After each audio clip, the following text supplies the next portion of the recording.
哈嘍，我親愛的朋友，歡迎你來到這裡。我知道，當你點開這支影片時，你的心可能正承載着千斤的重量。我知道，在無數個夜深人靜的時刻，總有一個名字，一個身影，在你的腦海中揮之不去。你可能會反覆地問自己，他現在在想什麼？他心裡還有我的位置嗎？我們真的就這樣結束了嗎？如果這些問題正在你的心中回盪，那麼請相信，你來到這裡不是偶然。這是宇宙聽到了你靈魂深處的呼喚，為你安排的一次溫柔的對話。今天，我們不談對錯，不論是非，我們只做一件事，那就是去看見。我們要一起深入地探索這個主題，他心裡還有你嗎？分手或斷聯後，對方內心深處對你的真實想法，以及你們復合的可能性。這個占卜獻給每一個在關係中感到迷惘、心碎，卻依然勇敢地尋求答案的靈魂。無論你們是剛剛分手，正在經歷痛苦的斷聯期，或是處於令人窒息的冷戰中，今天的訊息都希望能為你帶來一絲清晰的光。在我們開始之前，請你先深呼吸。我要讓你感覺到，這裡是一個絕對安全的空間。無論接下來牌卡揭示了什麼，所有的情緒都允許被流淌，所有的傷痛都值得被擁抱。如果你感覺到與這個頻道的能量有所連結，歡迎你訂閱並開啟小鈴鐺，讓我在未來的日子裡能繼續陪伴你走過生命的起伏。也請為這支充滿勇氣的影片點一個讚，讓這份療癒的能量能夠流動給更多和你一樣需要被擁抱的心。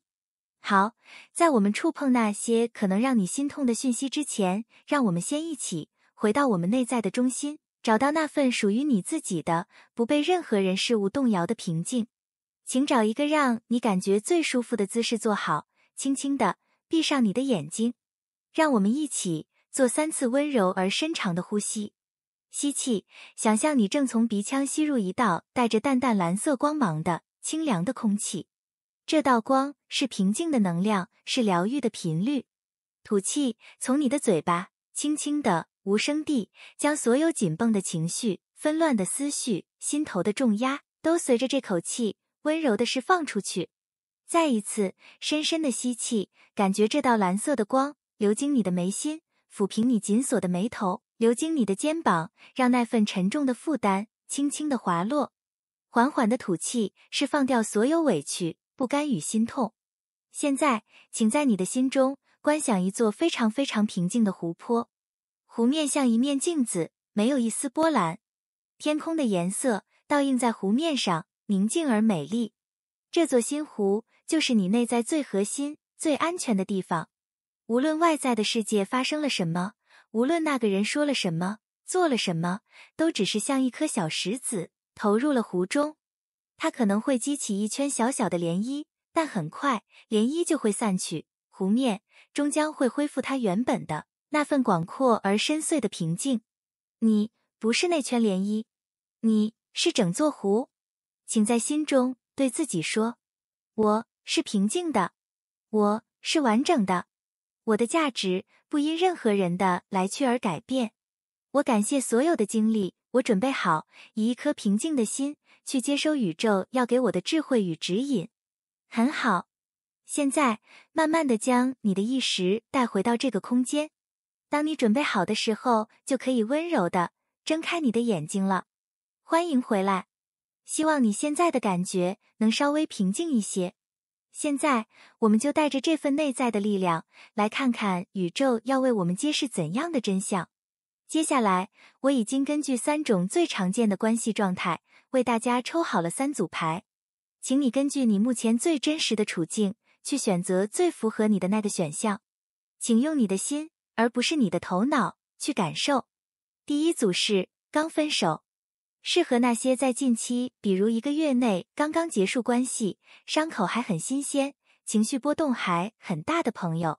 第二組是斷聯中，適合那些已經分手或斷聯一段時間，彼此沒有任何聯繫，你完全不知道對方近況，心中充滿了猜測與不確定性的朋友。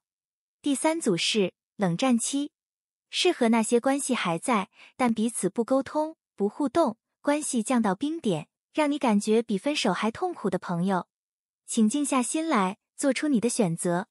這不是考試，只是為了讓訊息更精準地對應你的能量。選擇好了嗎？選好之後，我邀請你在下方的留言區寫下你選擇的組別，或者只是簡單的留下一顆破碎的心或一顆等待的心。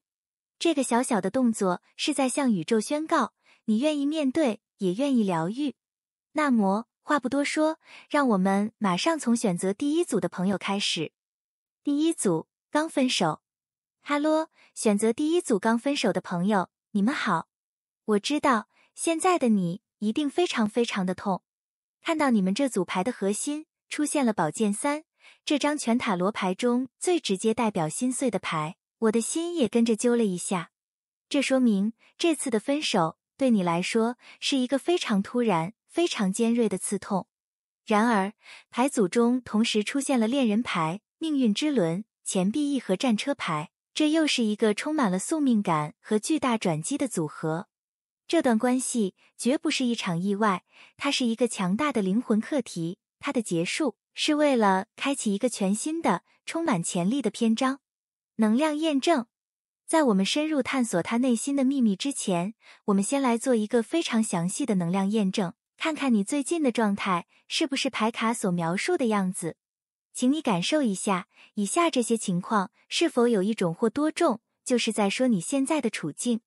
突如其來的心碎，這次分手是不是非常突然？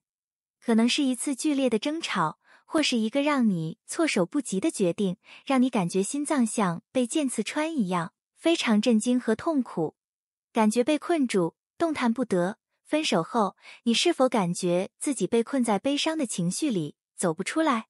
你可能覺得自己被無形的線綁住了，頭腦裡有800個念頭在打架，讓你既無法前進，也無法後退。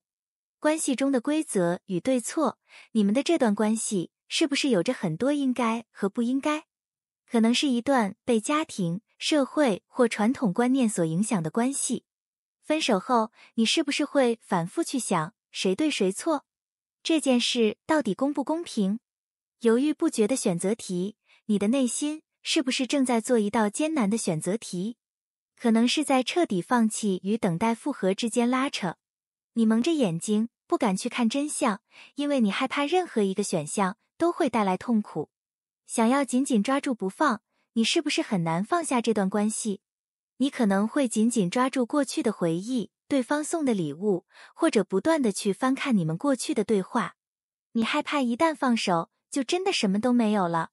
強迫自己往前走，在悲傷的同時，你是不是也在用理智告訴自己，必須要往前走？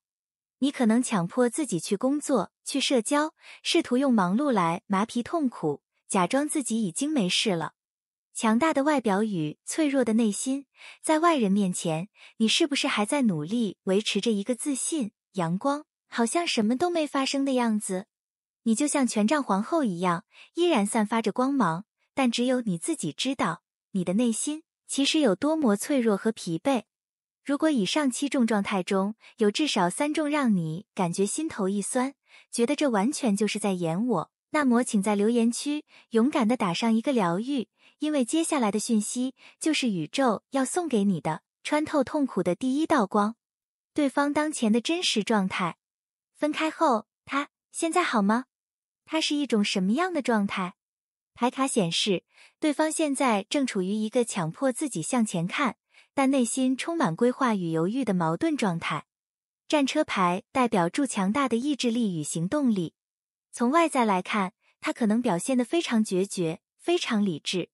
他可能立刻投入到工作中，或者開始規劃一場旅行。他正在用盡全力，讓自己的生活軌道看起來是向前的。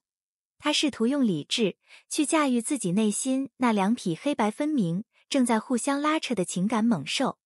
他想讓自己也讓你看起來他正在 move on， 但是他真的 move on 了嗎？權杖2揭示了他內心的秘密。權杖2是一位國王，站在自己的城堡上，一手拿着象徵已有的世界，一手規劃着遙遠的未來。這說明他的內心一點也不平靜。他並沒有真的衝出去，他只是站在那裡，在做一個非常重要的規劃和選擇。他也在猶豫，也在權衡，分手這個決定到底對不對？未來的路到底該怎麼走？他和你一樣，也站在一個十字路口上，所以他的狀態是外在的決絕，內在的彷徨。他對這段關係的想法，在他的內心深處，他是如何定義和看待你們這段剛剛結束的關係的？他認為這是一段嚴肅的、有約束力的，但最終失衡的關係。焦黃牌的出現，說明在他心中，你們的關係從來都不是玩玩而已。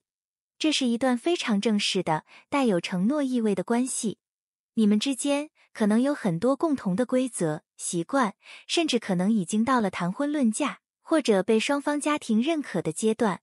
他曾經把你當成是可以走向未來的、符合傳統意義上的對的人。然而，正義牌的出現揭示了關係破裂的原因。正義代表住平衡、公平與因果。這張牌在這裡意味着他感覺到這段關係的天秤嚴重失衡了。他可能覺得，在這段關係中，他或你的付出與回報不成正比，或者他覺得某些事情的處理方式是不公平的，再或者他正在用一把非常理智，甚至有些冷酷的標尺去衡量你們關係中的對與錯。他正在進行一場理性的審判，而審判的結果就是失衡。他心中還有你的位置嗎？這個問題可能是你最想知道的。他還愛你嗎？我可以非常肯定地告訴你，有，而且是一個非常非常重要的位置。戀人牌是這組牌中最核心、最溫暖的一張大牌。它的出現就像是在一片廢墟中開出了一朵玫瑰。戀人牌代表着深刻的靈魂連結，心意相通與命中注定的吸引力。這意味着，無論他外在表現得多麼冷酷，無論他的理智如何去評判這段關係，在他的靈魂深處，他依然認為你是那個與他有着深刻靈魂共鳴的人。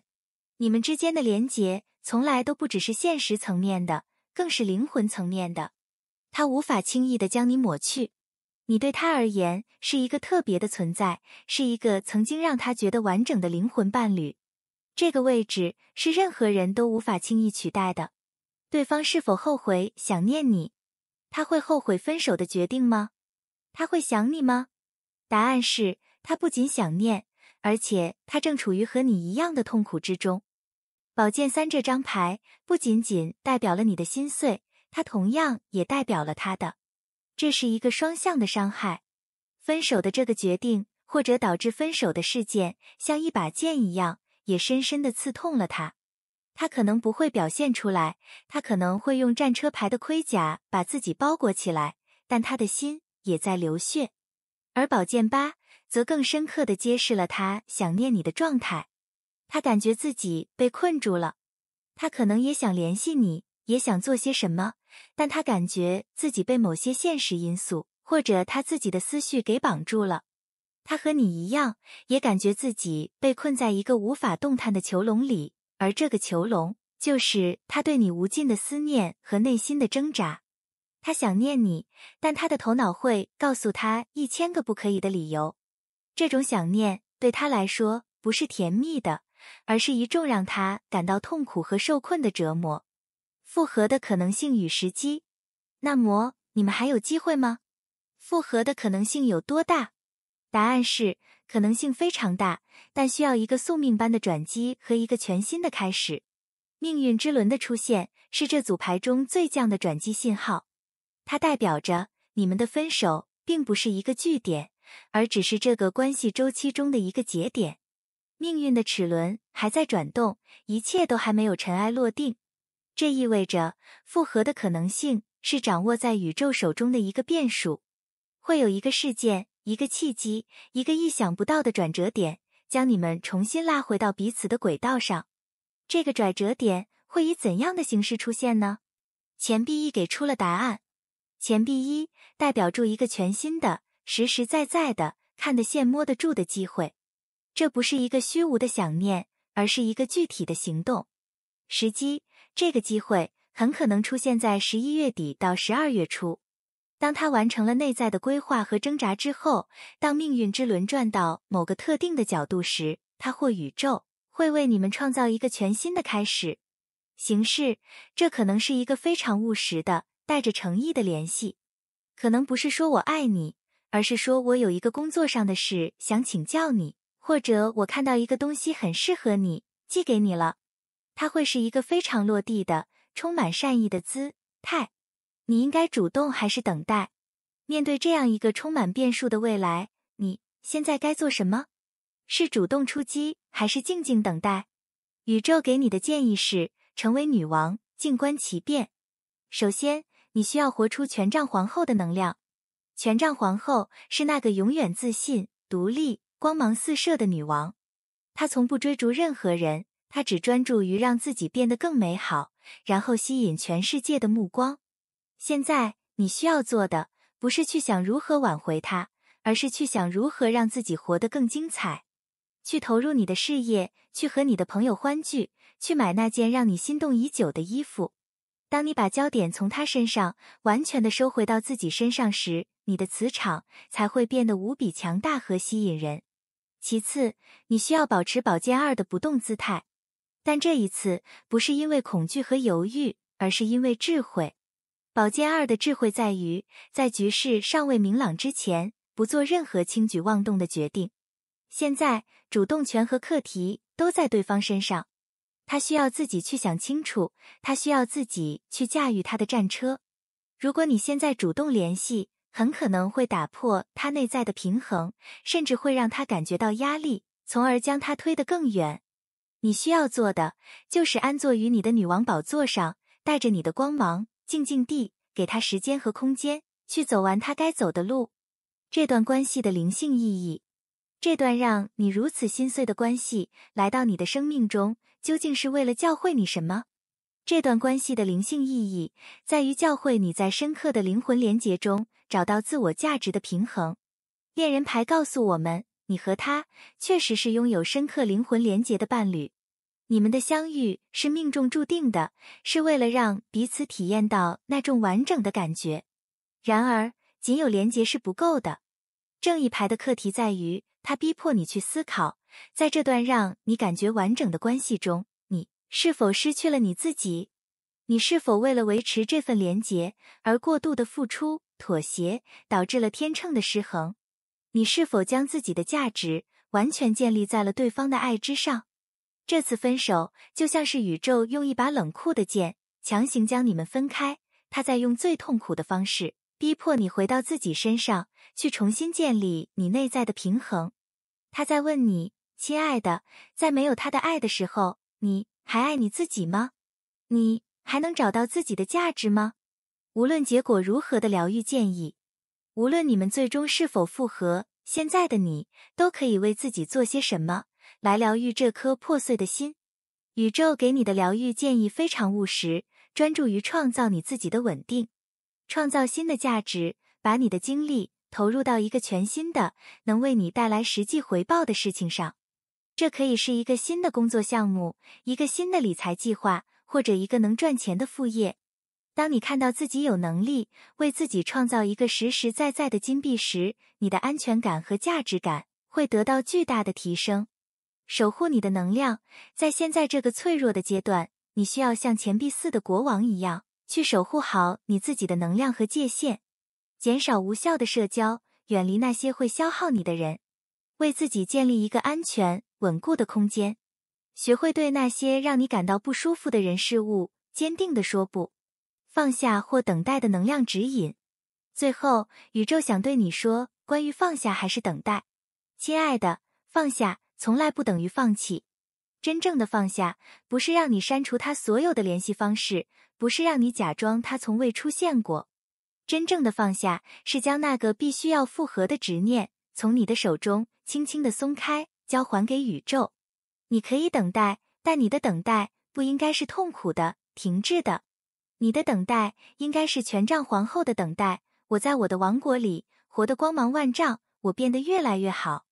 如果你回來，我會張開雙臂；如果你不回來，我也早已擁有了屬於我自己的完整的世界。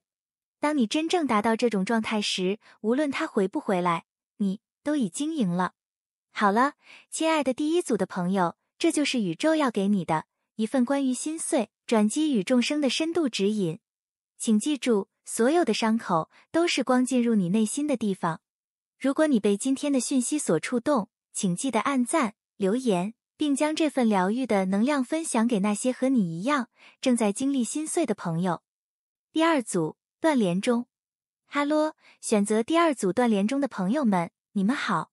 斷聯是一個非常磨人的狀態，它像一個巨大的黑盒子，你不知道對方在想什麼，不知道未來會怎樣，只能在無盡的猜測和等待中消耗着自己。看到你們這組牌，我完全理解你們的處境。這裡有大量的寶劍牌，代表着你們的關係可能結束於一場非常理智，甚至冷酷的對話或決定中。同時，惡魔牌的出現又暗示着你們之間有着一股非常強烈、難以切斷的慾望或業力牽絆。然而，星星牌的閃耀又在告訴我，在這片黑暗的夜空中，希望從未熄滅。能量驗證。在我們打開這個黑盒子，窺探它內心的秘密之前，我們先來做一個詳細的能量驗證，看看你近期的狀態是否與牌卡的能量共振。請你感受一下，以下這些情況有沒有幾種讓你覺得這簡直就是在偷窺我的內心？過度理智的分析，你是否每天都在用頭腦瘋狂地分析你們的過去？你會像偵探一樣去復盤你們的每一句對話，試圖找出關係破裂的邏輯原因。你努力讓自己保持客觀、冷靜，甚至有點壓抑自己的情緒。忍不住的窺探，你是否會忍不住地去窺探對方的社交媒體？你會像一個小間諜，去觀察他發了什麼動態，聽了什麼歌，試圖從中找到一絲一毫關於你的線索。強烈的宿命感與不甘心，你的內心深處是否有一種強烈的感覺，覺得我們不該就這樣結束？你感覺你們之間有一種宿命般的吸引力，很難放下。這種不甘心讓你像被一條無形的鎖鏈綁住，無法真正的離開。在希望與絕望間擺盪，你的情緒是否常常在極度的希望和深深的絕望之間擺盪？有時候你會覺得未來充滿希望，你們一定會復合，但有時候你又會覺得一切都完了，陷入無盡的悲傷。渴望公平與一個說法，你的心中是否非常渴望一個公平的對待，或者一個清晰的說法？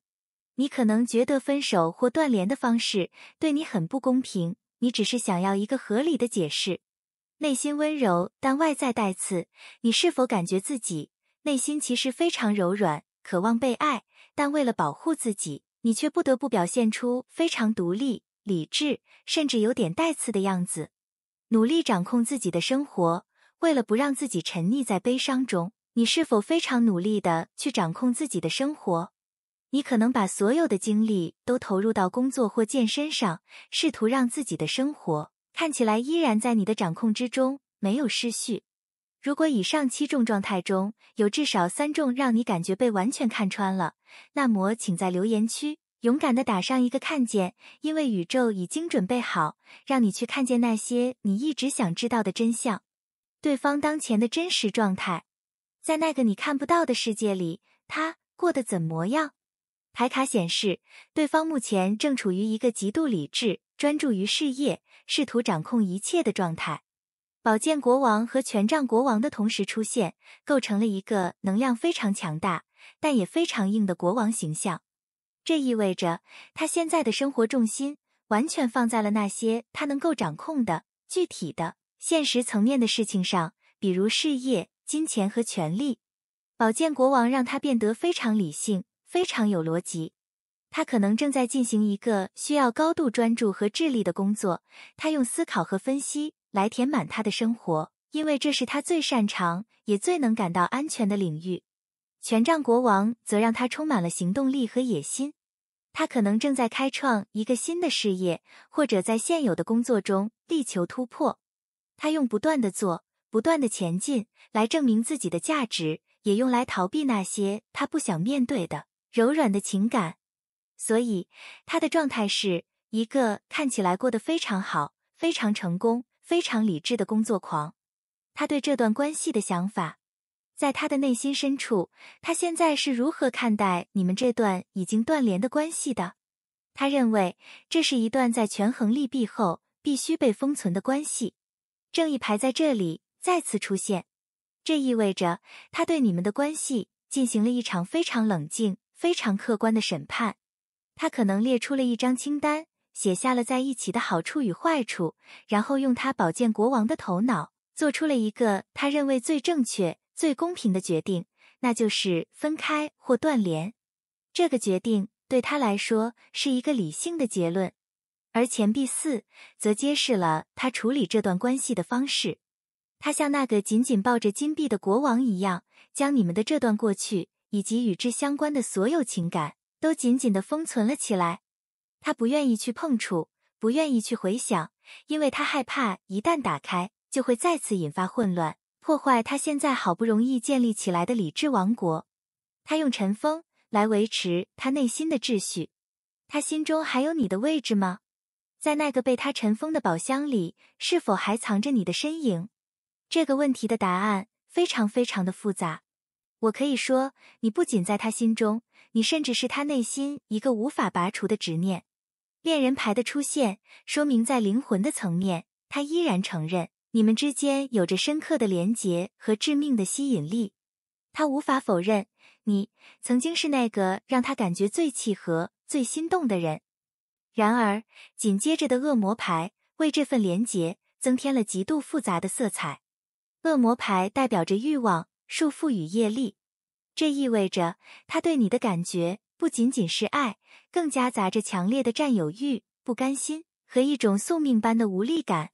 你對他來說像一個甜蜜的誘惑，一個讓他無法完全掌控的變數。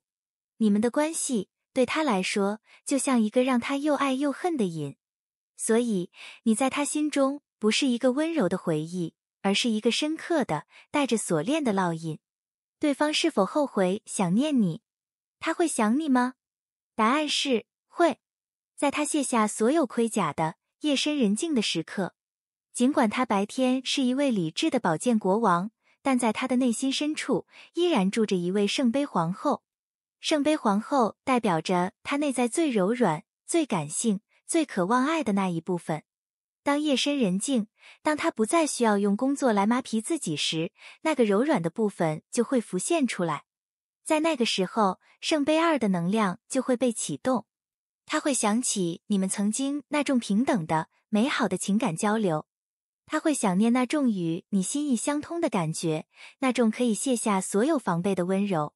這種想念是一種發自內心的對情感滋養的渴望，但他很可能不會讓任何人，包括他自己，輕易地看見這一面。復合的可能性與時機。那麼，復合的希望在哪裡？可能性是存在的，但他需要希望的指引和你或他，其中一方必須要拿出巨大的勇氣。星星牌是這組牌中最明亮、最充滿希望的一張牌。它代表着，在經歷了漫長的黑暗之後，一個來自宇宙的、充滿療癒與靈感的指引。這意味着，復合的希望是真實存在的。它就像夜空中最亮的那顆星，只要你願意抬頭，就永遠看得到。但是，僅有希望是不夠的。戰車牌的出現，為復合提出了明確的條件。戰車代表着必須要有一個人願意主動出擊，願意去打破目前這個理智但僵硬的局面。這需要巨大的意志力和勇氣，去駕馭那兩匹名為理智與情感的猛獸，去衝破所有現實的阻礙。時機，這個行動的時機很可能是在年底，當他完成了某個重要的工作目標，或者當他的理智再也無法壓抑內心的情感時。挑戰，這個行動的挑戰非常大，因為他需要去對抗他寶劍國王那強大的理智防線。你應該主動還是等待？那麼，那個駕駛戰車的人應該是你嗎？宇宙給你的建議非常清晰，保持你的姿態，靜待時機，不要輕舉妄動。首先，你需要徹底地活出寶劍皇後的能量。寶劍皇後是那位獨立、智慧、情緒穩定，且擁有看透事物本質能力的女性。你需要做的是將你的焦點從他身上完全的轉回到你自己身上，去提升你的智慧，去專注你的事業，去活出你最高版本的清醒而獨立的姿態。你的高價值感，你的不動如山，才是對他最強的吸引力。其次，你需要警惕寶劍侍者的能量。寶劍侍者代表住窺探、試探和不成熟的溝通。宇宙在強烈的提醒你，不要去主動聯繫，不要去發那些意有所指的動態，不要去做出任何試探性的舉動。這些行為只會暴露你的需求感，讓他那本就緊閉的寶劍國王之心築起更高的圍牆。這段關係的靈性意義，這段讓你如此糾結、充滿業力牽絆的關係，究竟是為了教會你什麼？這段關係的靈性意義，在於讓你在最深的慾望與執着中，找到內在最純粹的希望與信任。惡魔牌揭示了，你們的關係觸動了你內心最深的執念與恐懼。它可能勾起了你對被拋棄的恐懼，對不值得被愛的信念。它讓你看到了你是如何被一段關係所捆綁，而失去了自由。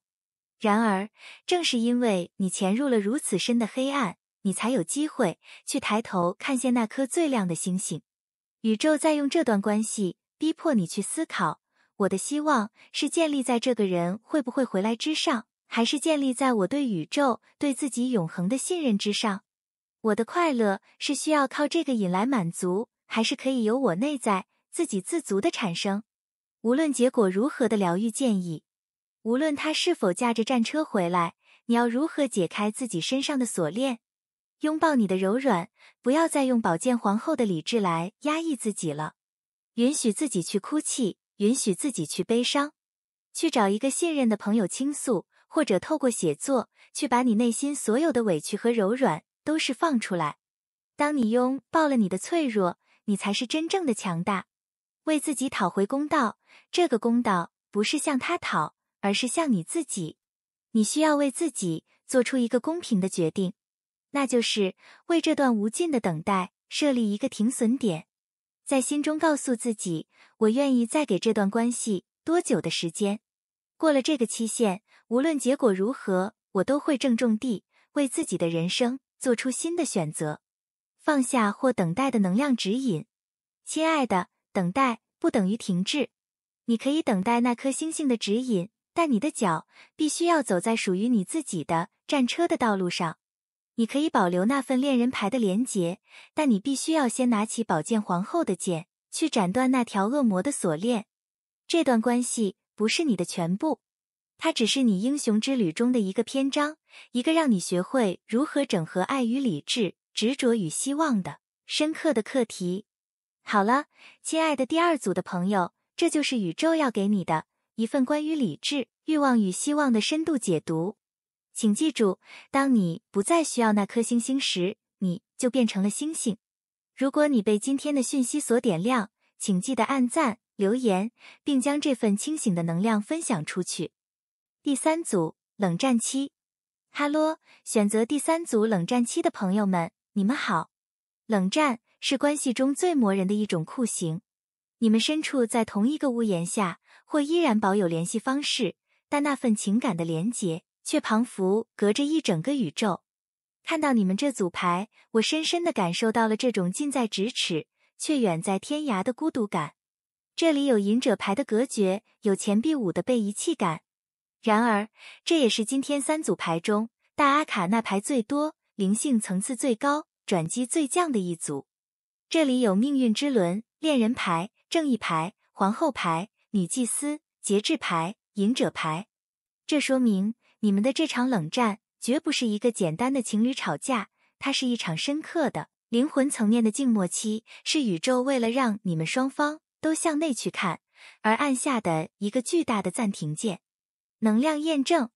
在我們打破這片沉默，探索他內心的真實聲音之前，我們先來做一個詳細的能量驗證，看看你近期的狀態是否與這組高頻的能量共振。請你感受一下，以下這些情況是否正在你的生命中上演。深刻的孤獨感，你是否感覺自己即使身處在關係中，卻比任何時候都感到孤獨？你花了很多時間獨處，向內去尋找答案，你渴望被理解，但又覺得無人可說，感覺被遺棄在外。你是否感覺自己像是那個在寒冷的雪地裡被教堂溫暖的家拒之門外的人？你感覺自己在這段關係中得不到情感和物質上的支持，有一種深深的匱乏感和不安全感。關係的公平性審判，你的腦中是否正在對這段關係進行一場關於公平的審判？你會反覆去想，我們的付出對等嗎？他這樣對我，公平嗎？你渴望一個公正的結果。宿命般的無力感，你是否感覺你們的關係正被一股你無法掌控的巨大力量所推動住？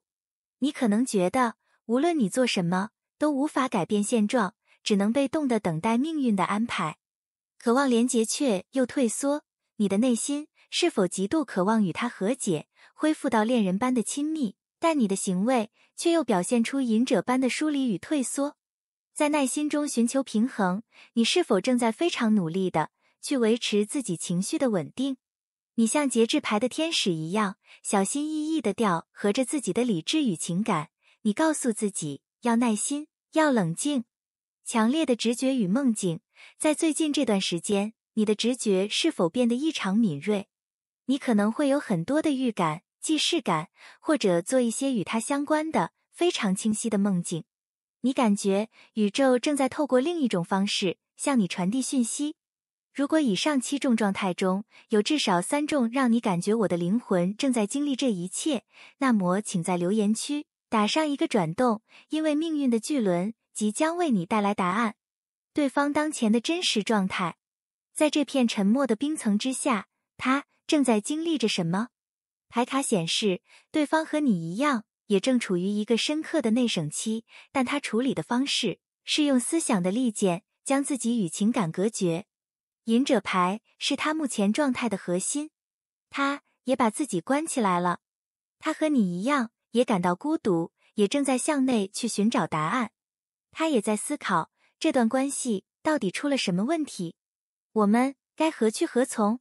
這是一個非常深刻的靈魂層面的反思過程。但是他處理這種反思的方式帶有寶劍騎士的陰暗面。寶劍騎士代表着迅猛的，甚至有些不近人情的思想。這意味着他可能正在用一種非常激烈、非常決絕的方式在腦中進行沙盤推演。他可能會把問題想得非常嚴重，或者用一種非常非黑即白的邏輯去切割你們的關係。他用這種思想的快刀來斬斷那些讓他感到痛苦的情感連結。所以他的狀態是一個同樣在反思，但卻用理智的盔甲將自己層層包裹起來的孤獨隱者。他對這段關係的想法，在他的內心深處，他是如何定義和看待你們這段處於冷戰的關係的？他認為這是一段嚴重失衡且讓他感到匱乏的關係。正義牌的審判天秤再次出現，他正在用一把非常客觀，甚至有些冷酷的尺去衡量你們之間的付出與回報。他覺得這段關係在某些核心層面上是不公平的。這個不公平可能來自於情感、時間、金錢，或是價值觀的巨大差異。而這種不公平的感受直接導致了錢幣5的結果。錢幣5是一張關於被遺棄在寒冬中的牌。在他看來，這段關係已經無法再為他提供他所需要的溫暖與滋養。他感覺自己像是那個跛腳的人，在你們共同建立的教堂外蹣跚而行。他感覺不到支持，感覺不到安全感，只感覺到深深的匱乏。他心中還有你的位置嗎？在那個寒冷的、孤獨的內心世界裡，是否還為你留有一絲溫暖？答案是有。而且那份連結正是讓他如此痛苦的根源。戀人牌在這組充滿了疏離感的牌中顯得如此的耀眼，也如此的矛盾。它的存在強烈地說明，無論他感覺多麼匱乏，無論他的理智如何去審判，在他的靈魂深處，他依然無法否認，你是那個與他有着深刻靈魂連結的人。如果沒有這份戀人牌的深刻連結，他大可以像寶劍騎士一樣，頭也不回地轉身離去。但正因為這份連結的存在，他才走不掉，他才需要把自己關成隱者，他才感到如此的痛苦和矛盾。你依然是他心中那個對的人，但你們的現實卻出了問題。對方是否後悔想念你？他會想念你嗎？答案是，他不僅想念，他想念的是你所代表的那份他生命中失去的溫暖與活力。皇後牌和權杖皇後的同時出現，代表了陰性力量的極致展現。在他心中，你就是這兩位皇後的化身。他想念你的皇後牌特質，你的溫柔，你的包容，你為他創造的那個充滿安全感的，像家一樣的溫暖。他想念你的權杖皇後特質，你的陽光，你的熱情，你那充滿生命力，能點燃他生活的活力。在這場冰冷的冷戰中，他最想念的就是你曾經帶給他的那份光與熱。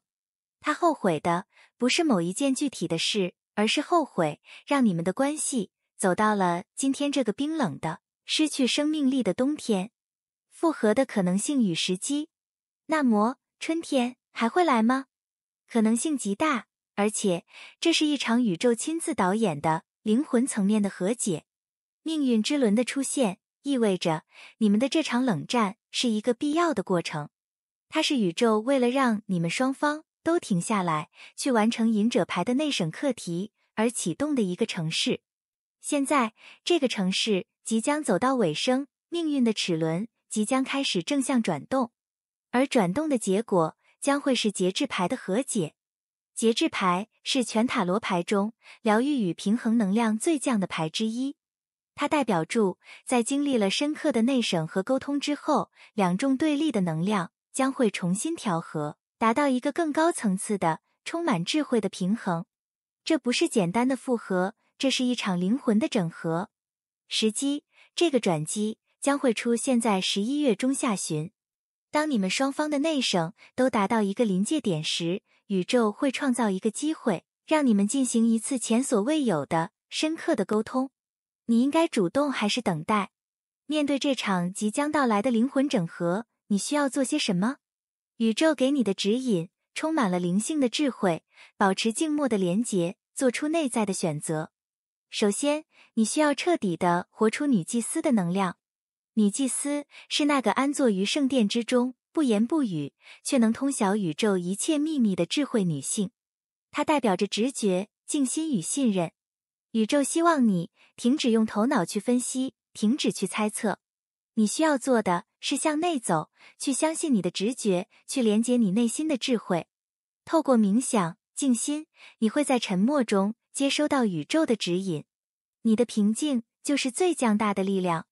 其次，你需要運用權杖2的能量，在你的內在先做出一個清晰的選擇。權杖2是關於規劃與決定。你需要問自己一個問題：如果我們真的和解了，我希望我们未來的關係是一種怎樣的模式？你需要先在你的內心為你們的未來畫好一張藍圖。當你內在的意圖變得清晰時，你外在的現實才會隨之顯化。這段關係的靈性意義，這場讓你們雙方都退回山洞的冷戰，究竟是為了教會你們怎樣的靈魂課題？這段關係的靈性意義，在於教會你們在成為彼此的光之前，先成為自己的光。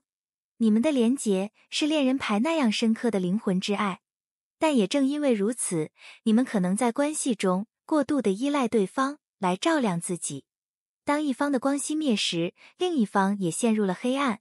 所以，宇宙按下了暫停鍵，讓你們雙方都退回到隱者牌的山洞裡。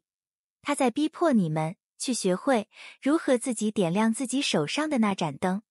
他在告訴你們，真正的愛不是兩個不完整的人互相索取光明，而是兩個完整的、獨立發光的個體，因為彼此的吸引而決定同行，讓彼此的光照亮更遠的路。無論結果如何的療癒建議，無論這場冷戰的結局如何，你要如何從這片孤獨的雪地中走出來，成為你自己的皇後，不要再等待她來給你溫暖和滋養了。你需要自己成為自己的皇後，去為自己創造一個豐盛、美麗、充滿愛的環境，去買那束讓你心動的鮮花，去為自己做一頓充滿愛意的晚餐。當你把自己活成皇後的時候，你就不再需要任何人的給予，因為你就是豐盛的源頭。點燃新的熱情，去尋找一個新的，能讓你感到好奇與熱情的事物。權杖侍者代表助新的火花，報名一個新的課程，開始一個新的愛好，去一個新的地方。當你點燃了一支新的火炬時，你就不會再執着於等待另一個人為你點亮黑暗，放下或等待的能量指引。親愛的，對於你們來說，等待就是最好的行動。但這種等待不是被動的、無力的，而是女祭司的等待。我在靜默中積蓄着我的智慧與力量。是皇後的等待，我在我的花園裡把自己滋養得無比豐盛。這場冷戰是宇宙給你們雙方的一份禮物，一份讓你們學會獨立發光的神聖的禮物。當你們各自在自己的山洞裡都找到了那盞不滅的燈時，重逢的那一刻自然會到來。而那時的你們將會是一種前所未有的完整而自由的愛。好了，親愛的第三組的朋友，這就是宇宙要給你的一份關於靜默、智慧與整合的深度指引。請記住，有時候暫停是為了更好的前進。如果你被今天的訊息所啟迪，請記得按讚、留言，並將這份寧靜的智慧分享給那些同樣在關係中感到孤獨的朋友。非常感謝大家今天陪我一起走完了這趟深刻、私密，也可能觸動了很多情緒的內在探索之旅。無論你選擇了代表心碎與轉機的剛分手，代表執着與希望的斷聯中，還是代表靜默與整合的冷戰期，我都希望今天的訊息能為你那顆懸在半空中的心帶來一絲安定與清晰。請記住，關係的結束或暫停從來都不是一種懲罰，而是一份來自靈魂深處的邀請。它邀請我們從對外的凝視中轉向對內的關照。第一組的朋友，宇宙正在教導你在深刻的連結中找回自我價值的平衡。第二組的朋友，宇宙正在引領你在最深的執着中找到內在純粹的信任與希望。而第三組的朋友，宇宙則在溫柔地指引你在成為彼此的光之前，先學會成為自己的光。每一段讓我們心碎的經歷，都藏着一份讓我們靈魂成長的最珍貴的禮物。請不要害怕痛苦，因為所有的傷口都是光能夠照進你內心的地方。最重要的，無論你決定等待還是轉身離開，請務必將你的焦點從他愛不愛我轉移到我該如何更愛我自己之上。當你真正地無條件地愛上你自己時，你會發現你所渴望的那份愛，無論以何種形式，都將會毫不費力地來到你的生命中。如果你喜歡今天的深度占卜，也感覺到被療癒，請不要忘記訂閱我的頻道，按讚並將它分享給你身邊那些可能同樣正在為愛所困的朋友們，讓這份療癒的能量能夠支持到更多的人。也歡迎你在下方留言，分享你最大的收穫，或者只是簡單的留下一句話，為自己，也為所有正在經歷這一切的靈魂加油打氣。你們的每一個溫柔的互動，都是在為這個世界注入更多的光與愛。我是你的心靈向導，感謝你的信任與勇敢。我們下次影片再見。無論如何，請記得，你值得被愛，尤其是被你自己深深的愛住。拜拜。